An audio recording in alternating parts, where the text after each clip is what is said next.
Is there a God? If you do believe in God, and you don't have to tell me whether you do, we might ask where you got this belief. I think there are maybe two main sources that religious belief comes from. The first possible source for your belief in God is under the category we might call testimony. So why do you believe in God? Because you were told or you were taught that God exists. Maybe you had a good religion teacher, maybe your parents, maybe you read a book that told you. The first source or possible source for your belief in God could be sort of indirect, being told or being taught that God exists by someone you regarded as a reliable source.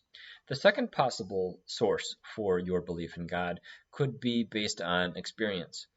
Perhaps you witnessed a miracle or had some sort of religious experience, and they don't always have to be maybe like overwhelming experiences. Not everybody sort of has a story like, well, I was on the road to Damascus, but maybe you've had some sort of feeling or sense of the divine, and maybe that has led you to believe that there is something there, that there is something like a God in existence. So I think those are maybe two of the main possible sources for your belief in God. You were taught or told that it was the case, or you had some sort of experience that led you to believe that it was the case that God existed. Now, both of these are, in general, good ways to get new knowledge. Think of how much we rely on testimony for learning other things. Think about how much you know about even the physical universe that you rely on other experts to be able to tell you. Think about, you rely on your parents a lot early on, but still, as you go through education, you rely more on your teachers or on the books, on the experts, on the doctors and the scientists for getting new knowledge. And think of how much of your knowledge is based on your own experience. I tend to think that the overwhelming majority of beliefs we have come from testimony. There's actually very little that we have from firsthand experience. But at least from day to day, a lot of the things that we come to believe are based on our experience, are based on our perception of the world. Now, if you don't believe in God, you don't have to tell me that either. We might ask the same question about your belief or your lack of belief. Where did your belief that God does not exist come from? And I think we can identify the two similar sources for where a belief that God does not exist might arise. So, for example, it might be based on testimony.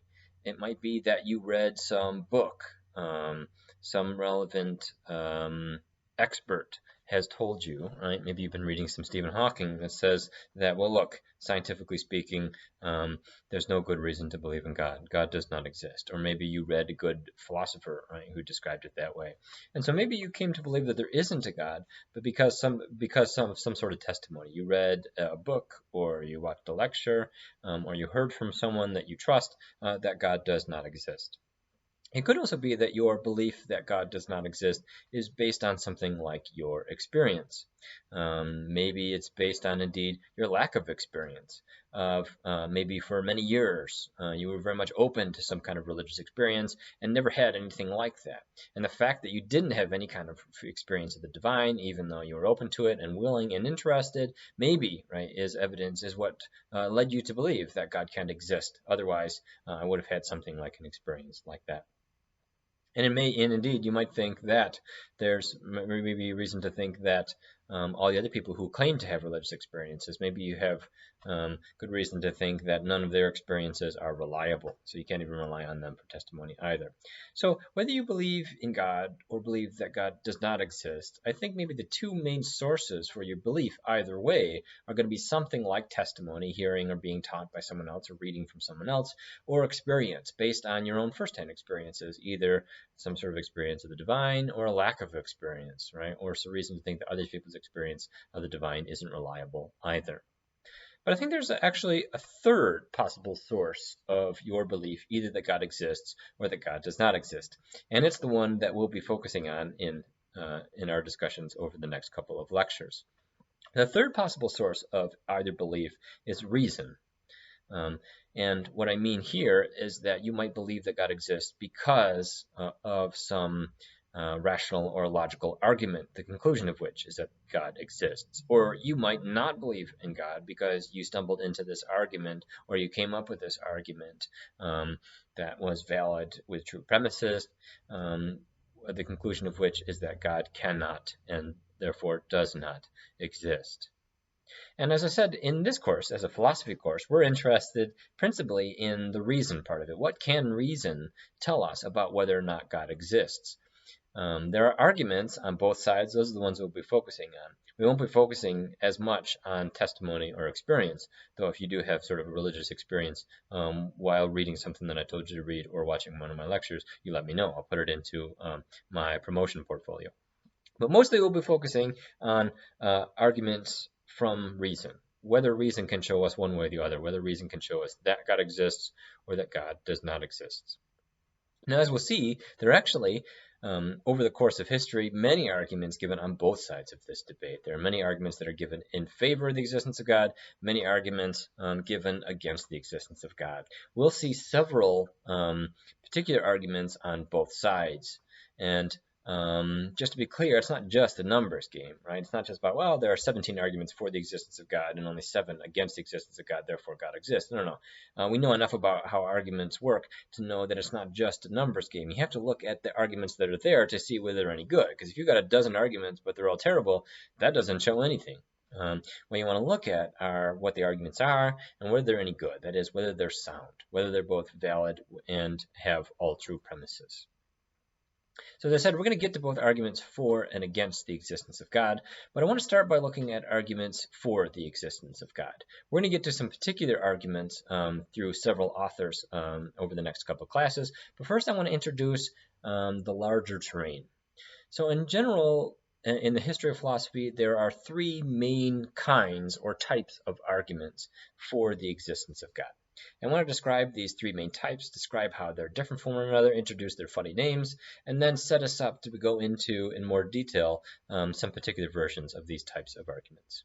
Okay, now the first type of argument for the existence of God is something called an ontological argument. In an ontological argument, the general structure or strategy is to argue from the nature or of being or existence itself, and from the very concept of God, to the existence of perhaps some maximally perfect being, something that may perhaps that has to necessarily exist. So what's interesting about ontological arguments is that because they're all at the conceptual level, they're all just based on some understanding of the nature of existence or being and the very concept of God, ontological arguments require no empirical evidence for their conclusion. None of the premises make any reference to how the world actually is. It's all at the conceptual level. Ontological arguments are supposed to be the kind of arguments that you can do sort of in your armchair with eyes closed. And what that means is an ontological argument, the interesting sorts of arguments, they can't be overturned by anything that is found in any of the sciences, because it's not based on any empirical claims, and so new empirical claims can't overturn them. Now, some people, for that reason, are suspicious of ontological arguments. We'll see at least one ontological argument as we go forward. The second type of argument for the existence of God is something called a cosmological argument, or there are various kinds of cosmological arguments, but it is a category of arguments.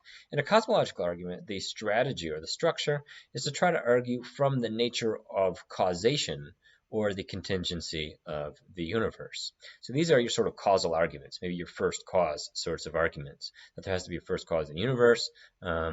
So therefore, right, there's something like a God. Only a God could be that first cause. Now, cosmological arguments are usually your causal arguments, or they're based on some contingency in the universe, or the fact that things might not have been. To say that something is contingent is to say that it might not have been, that it could cease to exist, it could have failed to exist in the first place. And so some cosmological arguments will focus on the apparent contingency of the universe. It might not have been. So we need some sort of explanation for why it is, and maybe that leads to something like the existence of God. Now, a cosmological argument is going to be based on some minor empirical claims. It's going to be based on some feature of causality that we see in the world, or some apparent contingency that we see in the world. And so they are in principle overturnable by further data, but usually their observations about the world are usually so general so as to be usually pretty safe. It's usually more like the connecting principles between those observations and conclusion that people have problems with. The third type of argument is called a teleological argument. In this argument, the strategy or the structure is to argue from the appearance of design or fine-tuning in the universe to something like an intelligent designer. So maybe, right, there are problems with a simple evolutionary story, or maybe there are problems about explaining how the universe came to be the particular way that it is. So you'll see design and fine-tuning arguments. Maybe there's particular features of biological organisms that call out for explanation. They can't have been simply an accident. Maybe it's the particular features that our solar system has so as to set itself up for the existence of life. Maybe that calls out for explanation. But these are your teleological arguments. They're kind of design or fine-tuning arguments. All those sorts of arguments will fall into this category. Now, the thing about a teleological argument is that it requires a significant amount of empirical evidence. In order to do a teleological argument well, right, what you're suggesting is that the scientific explanations for these particular features that we see in the world are insufficient. And so in order to really argue that, you'd have to be an expert in biology or physics or cosmology. In order to be not laughed out of the room, if you're going to argue that some biological explanation is insufficient, you better know the biology, and you better know the cutting-edge biology as good as the leading biologist in order to make that claim seem at all plausible. Or if you're going to make some claim about the fine-tuned universe, you better be an expert in physics or cosmology so that you know what the best explanations for those features are, so that when you try to argue that they're insufficient, right, you kind of know what you're talking about, and it makes sense to those who are experts in this field. There are then three general types of arguments: ontological arguments, cosmological arguments, and teleological arguments. They can be distinguished from one another based on their starting point, also based on their ending point, and also based on whether they require any empirical evidence. Ontological arguments start from the nature of being or the concept of God to the existence of a most perfect being. They require no empirical evidence. Cosmological arguments start or argue from the nature of causation or the contingency of the universe to the existence of a first cause or a necessary cause of the world. And it requires at least some minor empirical evidence to get this argument going. A teleological argument argues from the appearance of design or fine-tuning in the universe to the existence of something like an intelligent designer, and it requires a significant amount of empirical evidence to be able to do an argument like this well. Now, over the next several lectures, I want to look at examples of each one of these three types. In reading St. Anselm, we'll get his famous ontological argument. Later on, when we read St. Thomas Aquinas, we'll see some versions of the cosmological arguments, and he'll give at least one version of a teleological argument. And so we'll get representatives of each of these kinds of arguments. We'll take a look at these particular varieties, we'll try to sketch them out, and we'll puzzle about whether these arguments are any good.